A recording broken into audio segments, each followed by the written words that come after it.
Oh my goodness. The good old I am not interested.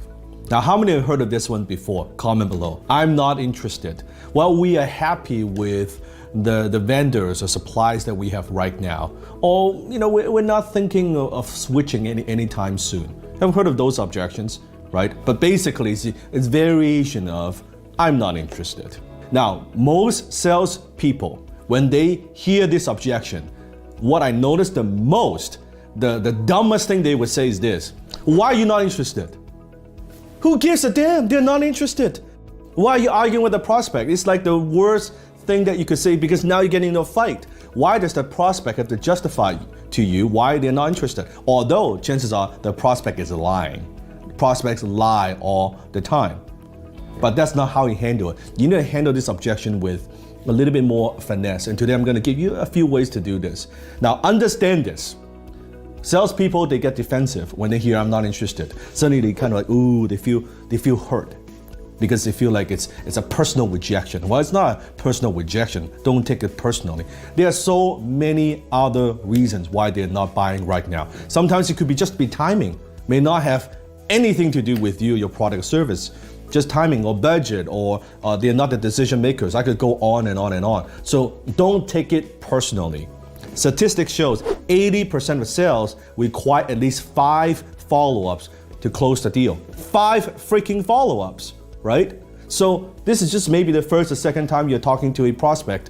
You got a few more times to go. Don't worry about it. But what we want to do is to get to the bottom line of this. What is going on, right? We want to know. Here's something that you could say, and I'll explain why we say it this way.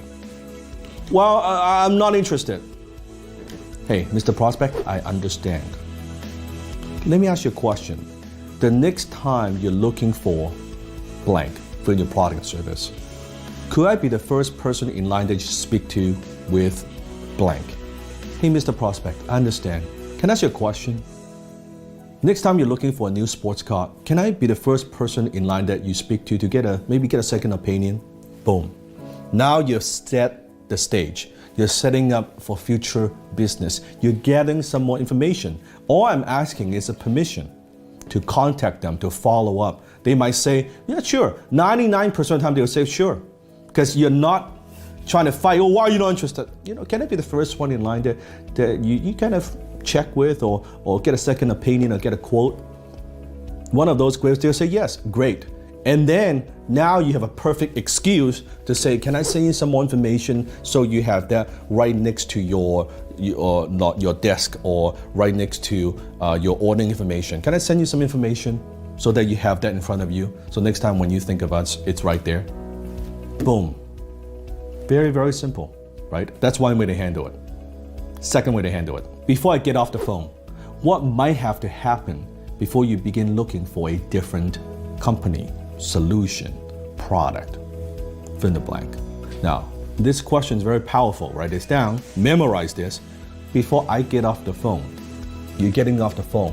You're not being pushy. You're not trying to twist the arm to say, before I get off the phone, right? What might have to happen?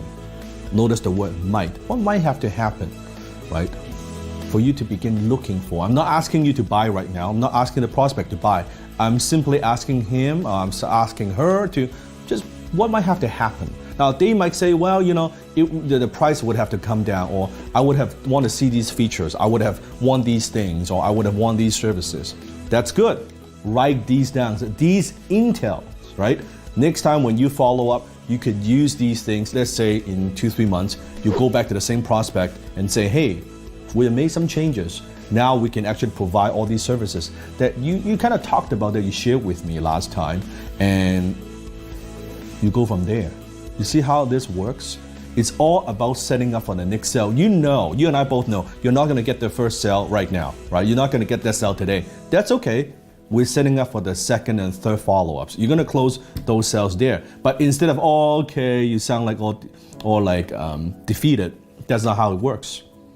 Now, the next question you might have for me is, well, Dan, how do I follow up? When I call them back, what do I need to say? If you want me to teach you how to do this, comment below If I see enough interest, I'll make a future video or multiple videos based on this. How do you call them back? What do you say? How do you open up the conversations without sounding awkward? Or you say to me, Dan, but I don't want to wait. Well, we run the world's #1 training program for high ticket closing. It means if you're selling premium products and services and you want techniques, you want strategies and secrets to close more sales with ease without sounding like a slimy salesperson. That's what we teach. Click the link below and check out the program. In the meantime, here are what some of our students, our sales professionals, have to say. I spoke to 50 people or had 50 appointments, and out of that only 11 were qualified. 3 said no, and the other 5 signed up for a $25,000 coaching program.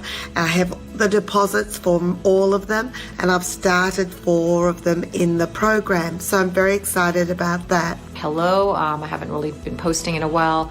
Been busy trying to make sure that I got some actual booms going, and I'm happy to report that on Thursday I was able to get my first boom on my 3rd live call, a 5K package, and then also on yesterday, actually on Sunday, got my second one on the 5th call. And what's even more exciting is that this course that I'm actually closing on is on cryptocurrency, which I have like literally no experience, no idea, nothing beforehand. And I didn't even expect that to be what the influencer wanted me to close for him. I just wanted to really, really say thank you again. And from the bottom of my heart, I really am thrilled to be part of the HTC family. So remember, you're closer than you think. What's up, HTC fam? Oh my gosh, I just got off my first closing call for my influencer. Very first call, and it's a boom. Woo! First real boom. I enrolled the client in a $4,000 package, and I made a 10% commission, so it's $400. Woohoo! Happy dance! Yay!